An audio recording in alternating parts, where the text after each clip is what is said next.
Hey gang, Ronan here. And as you can see in this game, we've got Average Joe playing the October Revolution. This is a Tier 5 premium Russian battleship.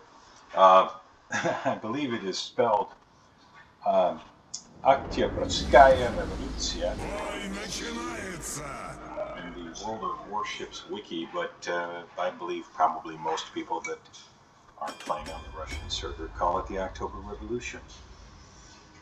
What can I tell you about this ship? Well, there's a short blurb in the World of Warships wiki, and it reads, until 1925, this Russian battleship was known as Gangut. Designed before World War I, the ship carried main battery guns that were good for her time.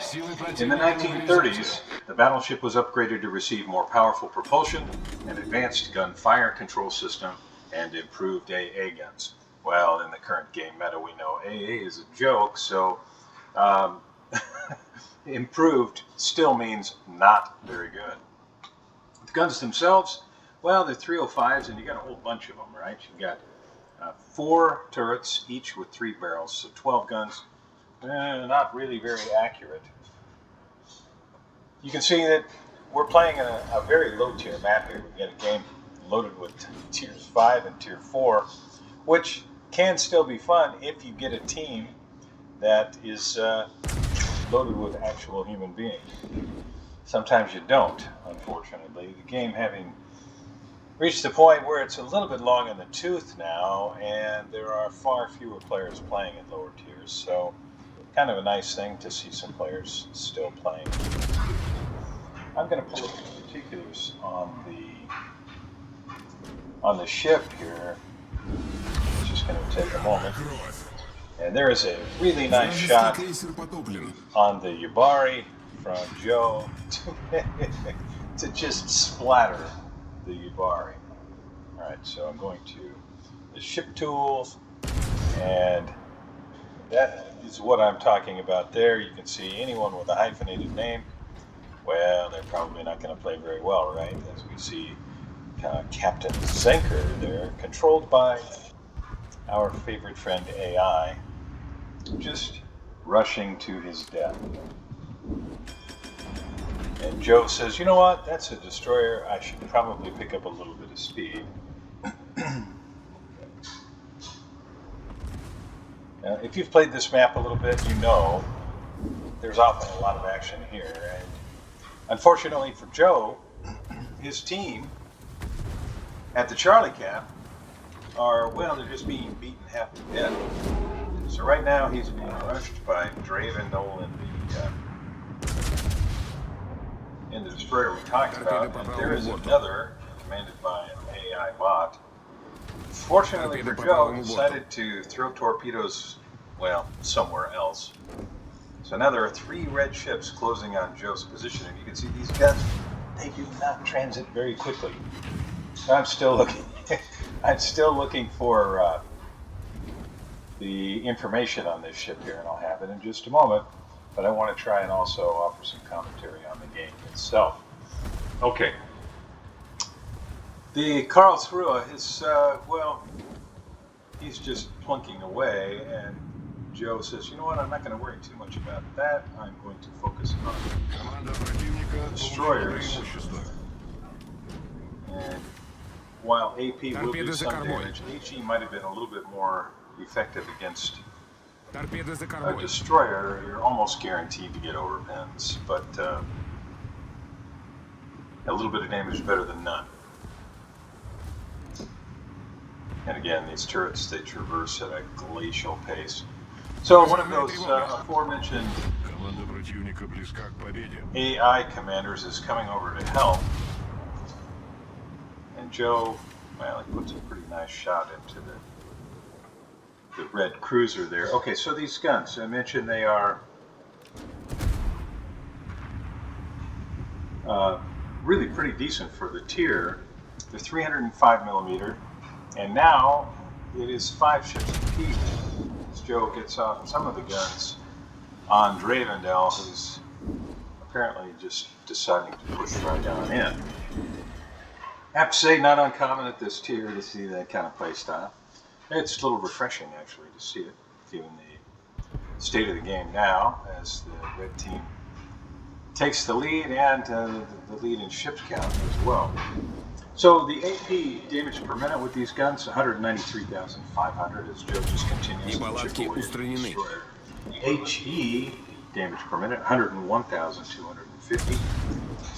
Maximum damage from an AP salvo, 103,200. Max damage from an HE salvo, 54,000. Range, a pretty respectable for Tier 5, 16.8 kilometers. And the specifics of the AP shells, well, max damage 8,600 per shell. Flight time at range 7.5 seconds with 294 penetration and a 21 millimeter overmatch. And they're going to ricochet at 45 to 60 degrees. So if you're up tiered, this can be a really painful experience. If you are up tiered, unless you see a flat broadside, I highly recommend using HE a lot. Just in the hope of being able to start some fires. You do have a 33% base fire advance. As Joe continues to try and finish off this destroyer who has been harassing him. Joe taking a chance, showing a little more side to get these other guns away, and finishes off Rivendell. Nicely done. Okay, so the good guys now have 4 ships. Bad guys only 3. And Joe looks as though he intends to push into the Bravo Cat. Now, you may be asking yourself, Ronan, why are you highlighting a Tier 5 battleship that's been around for a long time? Well, a couple of reasons. One, Joe plays a really good game, and I think he sets up his team to win here. While he does get finished off before the end, he does provide the opportunity for his team to finish strong with the Miyogi and or Miyagi. So, good job, Joe. I'll mention that the really slow turret traverse on the ship means it's really important to position your ship and move your turrets where you want them long before you get there. And you can see Joe's beginning to do that. He's rotating the guns to the starboard side of the ship, and it appears that he intends to move the nose of the ship to port, and we're just going to have to see how this plays out. Now, there are a couple things about the game that I want to mention, and if you're playing on a regular basis, you're probably going to agree with these assessments, but if you haven't been playing for a while, maybe you feel differently, or maybe your expectation. I'm seeing fewer and fewer players on the server. I play the North American server, and it does seem that the numbers have reached kind of, I don't know, we'll call it a critical level. Unfortunately, now Joe is pushing his guns to the other side in response to the Kirov, and that's not going to leave him any wiggle room on his starboard side to do anything but turn into the Kirov or keep his nose right where it is now as he takes a huge shot. Now, Kirov has him spotted plainly for a battleship, right? Probably Arkansas. And you can see a Citadel shot there from Joe. But that took a lot of his HP. Неполадки устранены. So, at this point, you've got the red Congo, you've got the Kirov, and maybe it was Congo shells that very nearly sank Joe. But either way, Joe's moved into the cap, and presumably we'll have a little bit of time here. No, he's already detected. May have sat a little too far back in the cap circle if he wanted to avoid being spotted. Kirov's going to be able to get guns out. If you want to stay on the site, it's the wrong way to turn. And just now, beginning to turn the guns, I fully expected Joe was going to turn to port right away and swing the guns around. Unfortunately, I'm going to back this up. I want to show you this. This is something that is easy to make the mistake of doing. All right, so we're already sitting with all of our guns aimed this way. And you'll see what ends up happening is Joe is turning the ship. He actually turns his field of view such that he's turning his turrets to starboard, and they take forever. Okay, so right now they're moving to starboard. Now they're moving back to port. And you can see here in a moment, he's going to move his field of view to the point where you'll see all the guns start rotating the other way. But he is, you can see they're slowly moving to starboard, but he plans to turn back to port. So the way you avoid that is hold down the right mouse key so your guns stay where you had them rather than starting to turn, because then that's going to slow down getting them back where you want them. Now he's still able to get some of the guns on the Kirov, which is great. The Kirov is slowing down and turning in, which is going to be a painful experience for the Kirov. But now we've got these two turrets that are still traversing that might already have been in position to fire. See, there's a little bit of a lag gap there, just what happened, but I think that's the second time in this replay. But either way, Kirov is not long for this world, getting a little lower. That's going to do it right there. And not detected, so in a position potentially to pick up the cap. And where is the Congo? So Joe's sitting with 3 kills, 5 citadels, really nice, 41 shells on target, and an opportunity to win the game. And he's still got Miyagi out there somewhere at the, 3 line, 4 line, moving on his position. And I think Joe makes the right call here, pushing forward, trying to secure this cap. I think if it were me, I would be right at the edge of the cap. And I would probably angle a little bit farther. Well, I would bring the nose farther to the south than it is right now, because sitting broadside in any Russian battleship is a recipe for disaster. Now, having said that, this ship does have a nasty point-blank range broadside potential. Now, getting back to what I was saying a moment ago, I'm seeing more and more times, I'll put it this way. I line up in the queue to play a game, and I have to wait a long time because there aren't enough players. And, in the evenings, it's not as big a deal, but during the day, it's increasingly becoming a problem, even at high tiers. There are a lot of tier 8, 9, and 10 matches where that's the case, and then you just sit and say, it's got me a little bit alarmed.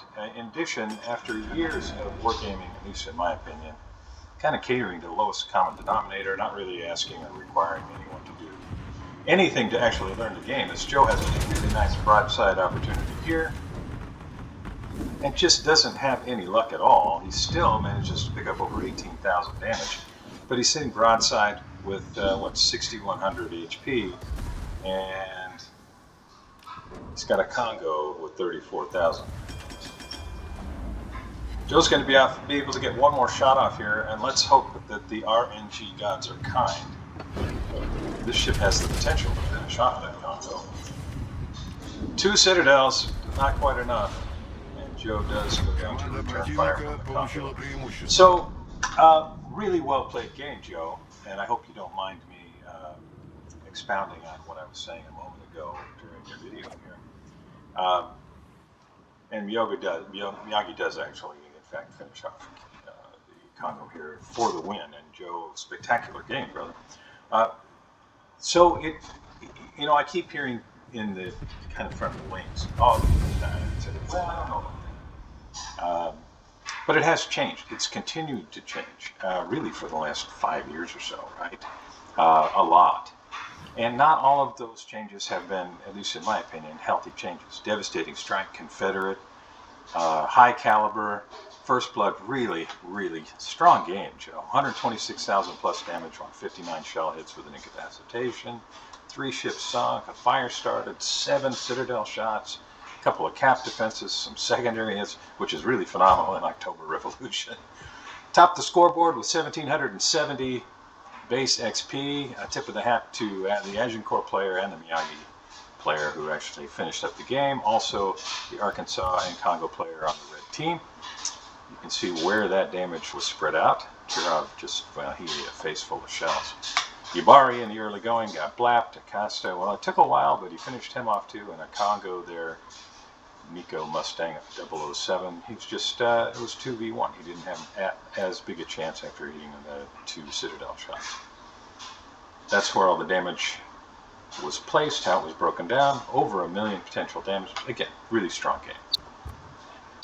Great credits, great XP, and what are your thoughts about kind of the state of the game? I don't want to be a doomsayer. I'm not the kind to say, oh, the sky is falling. I don't want to give you the impression that I think it is. But what's it going to take to bring players back or bring enough new players in to kind of revitalize the game? Lesta has been taking control of the Russian server, and I understand they're making some changes, some probably for good, maybe others for ill, but they're moving in a different direction in some what I consider kind of important ways. Do you know about that? Have you heard anything about that? Do you have an opinion about that? I'd love to know your thoughts. Thanks a lot for joining me. I really do appreciate it. I hope you enjoyed this video. If you did, I hope you like and subscribe, maybe tell a friend, and I'll see you next time.